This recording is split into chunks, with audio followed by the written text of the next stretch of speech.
জীবনে নির্দিষ্টই একটা মানুষের অভাব, যা সারা পৃথিবীর মানুষ দিয়েও পূরণ করা সম্ভব না।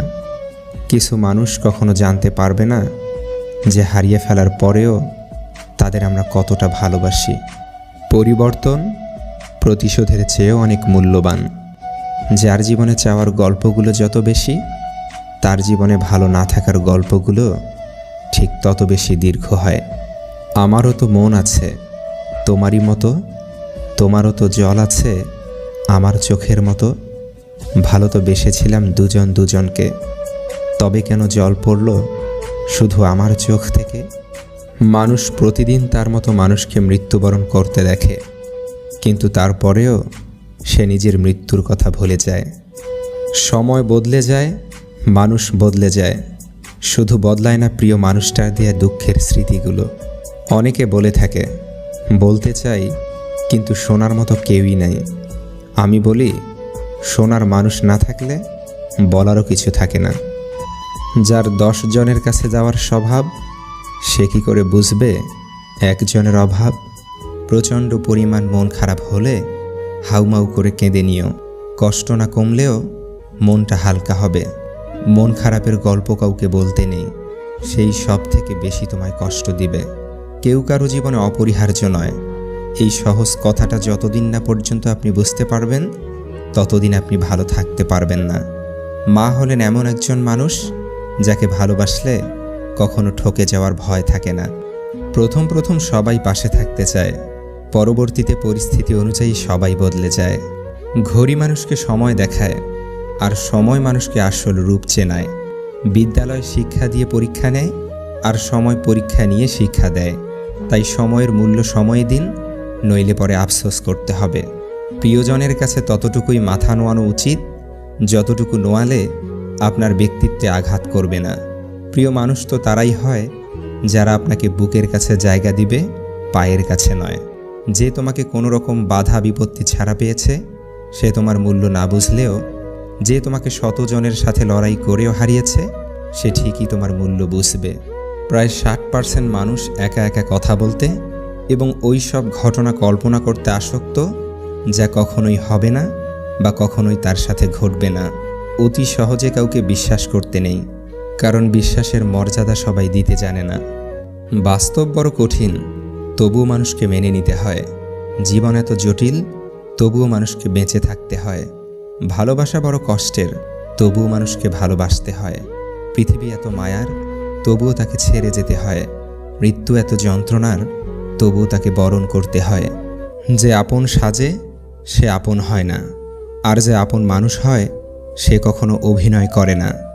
বেঈমানের একটাই স্বভাব, সুযোগ বুঝে হৃদয়ে আঘাত করবে। আত্মীয়তার সম্পর্ক আন্তরিকতা দিয়ে পরিমাপ করতে হয়, অর্থ সম্পদ আর প্রয়োজন দিয়ে নয়। অতিরিক্ত কথা বলা মানুষটা যদি হঠাৎ চুপ হয়ে যায়, তবে বুঝে নিও আঘাত বেশি গভীরে লেগেছে। কিছু যন্ত্রণা এমন মুখের ভাষা কেড়ে নেয়। ভেঙে যাওয়া মন কাঁচেরই মতন, লাগে না জোড়া। দাও না যতই তারে ফুলের তোড়া। কথা দিলাম ছেড়ে যাব না, বাক্যগুলো একদিন ভালো থেকোতে পরিণত হয়। ভালোবাসা কেউ চেয়েও পায় না, আবার কেউ এক পৃথিবী সমান ভালোবাসা পেয়েও তার গুরুত্ব বোঝে না। যে শরীর একদিন মাটিতে মিশে যাবে, তার যত্ন নিয়ে আমাদের চিন্তার অন্ত নেই, অথচ যে আত্মা অমর, তার যত্ন নিয়ে কত অবহেলা। খালি পকেট পৃথিবীর সবচেয়ে ভারী জিনিস। যখন তোমার পকেট খালি থাকবে, তখন পুরো পৃথিবী তোমাকে ভারী মনে করবে। তুমি বদলে গেলে পরিস্থিতি দায়ী, আর আমি বদলে গেলেই স্বার্থপর। ব্যক্তিত্ব বিসর্জন দিয়ে অধিকার আদায়ের থেকে অধিকারহীন চলে যাওয়া অনেক ভালো। ভালোবাসা শুধু ক্যান্ডেল লাইট, ডিনার আর দামি গিফটেই আটকে থাকে না। ডাল ভাতেও লুকিয়ে থাকে অপরিসীম ভালোবাসা। শুধু সঠিক মূল্য দিয়ে ভালোবাসতে জানতে হয়। বিয়ের পরেও স্বামীর কাছে প্রেমিকার মতো ভালোবাসা পেতে চাইলে এই টেকনিকগুলো ফলো করুন। নাম্বার 1, স্বামী কাজে যাবার সময় তার দিকে মিষ্টি করে হাসুন। তার কাজের প্রয়োজনীয় জিনিস সে বলার আগেই এগিয়ে দিন। নাম্বার 2, স্বামী কাজ থেকে ফেরার পরে দরজা খুলে তার দিকে তাকিয়ে মিষ্টি একটা হাসি দিন। তার হাতে থাকা ব্যাগটি নিজের হাতে নিন, তাকে অভ্যর্থনা জানান এবং কাজ থেকে ফেরার পর কিছু সময় একা থাকতে দিন। নাম্বার 3, সন্তানদের নিয়ে আপনি তার পাশে গিয়ে বসুন। সারাদিনটা কেমন কাটলো জানার চেষ্টা করুন। স্বামীকে সারাদিন যতবার মিস করেছেন তার থেকেও 10 গুণ বাড়িয়ে বলুন, তুমি ভেতর থেকে ভেঙে পড়েছ। সেটা কাউকে বুঝতে দিও না, কারণ লোকে ভেঙে যাওয়া বাড়ির ইট পর্যন্ত খুলে নিয়ে যায়। জীবনের জন্য নিয়মের প্রয়োজন হলেও প্রয়োজন কখনো নিয়ম মানে না। ধোঁকা হচ্ছে একজন মানুষকে মানসিকভাবে মেরে ফেলার সবচেয়ে বড় অস্ত্র। পুরুষের ব্যক্তিত্ব তার কথায়, নারীর ব্যক্তিত্ব তার আচরণে।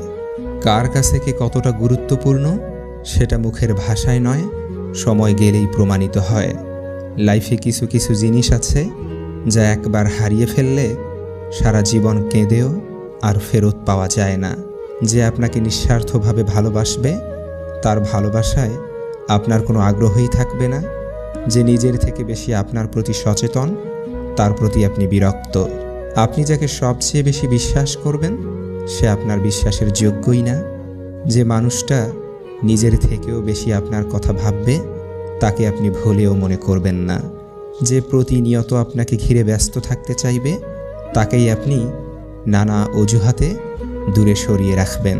আপনার কান্নার আওয়াজ শুনেও যে দূরত্ব বজায় রেখে স্থির থাকতে পেরেছে, আপনার মৃত্যুর সংবাদ পেয়েও সে শান্তিতেই নিদ্রায় যেতে পারবে। সবচেয়ে কঠিন কাজ হচ্ছে কারো প্রতি এক আকাশ ভালোবাসা থাকার পরেও তাকে ভিতর থেকে মুক্তি দেওয়া।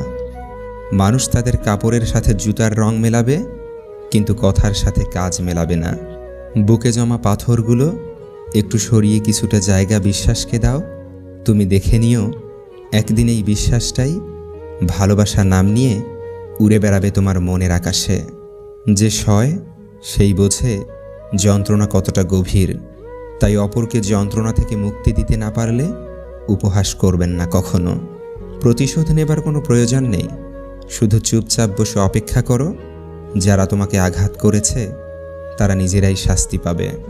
আর তুমি যদি ভাগ্যবান হও তাহলে তুমি তা নিজের চোখে দেখতে পারবে। গভীর রাতে অনেকেই জেগে থাকে, কষ্ট করে নয়, তারা নিঃশব্দতাকে ভালোবাসে। এমন মানুষ হও যেন কোনো মানুষ তোমাকে পেয়ে শতবার রবের দরবারে শুকরিয়া আদায় করে। ব্যস্ততা, অভাব, সমস্যা এগুলো থাকবেই। আপনি যেদিন জন্মেছেন সেদিন থেকেই এগুলো শুরু হয়েছে। আর আপনি যতদিন বাঁচবেন ততদিন এগুলো থাকবেই। এগুলোর মাঝেই জীবনকে উপভোগ করতে জানতে হবে। থাকার ঘর ছোট হোক ক্ষতি নেই, কিন্তু মনের ঘর যেন বড় হয়। সব সময় লবণের মতো অনন্য হও, যার উপস্থিতি বোঝা না গেলেও অনুপস্থিতি সব কিছু স্বাধীন করে দেয়। যে মানুষটা আমাকে ছাড়াই ভালো থাকে তাকে কি করে বলবো তুমি ছাড়াই আমি একদমই ভালো নেই? সুযোগ হচ্ছে সূর্যোদয়ের মতো, বেশি দেরি করলে হারাতে হয়। আজ যা ভালোবাসা কাল তাই মিশে আসা। ভালোবাসা বলে কিছু হয় না, আজ যে প্রিয়জন কাল সেই প্রয়োজন। আর প্রয়োজন মিটে গেলে পাশে কেউ রয় না। অপেক্ষা হচ্ছে ধৈর্যের বহিঃপ্রকাশ। দীর্ঘ অপেক্ষার পর যা পাওয়া যায় তার মূল্য অনেক। তবে দীর্ঘ অপেক্ষার পরেও যখন প্রাপ্তির খাতা শূন্য থাকে তার যন্ত্রণা খুবই ভয়াবহ। আমাকে যদি কেউ কখনো প্রশ্ন করে পৃথিবীতে সবচেয়ে আশ্চর্যজনক জিনিস কি, আমি তাদের এক কথায় বলে দেব, পরিচিত মানুষের বদলে যাওয়া অপরিচিত রূপ। নিজেকে এতটা সম্মান করুন যেন কেউ আপনাকে প্রাপ্য মূল্য না দিলে দূরে যেতে সময় না লাগে।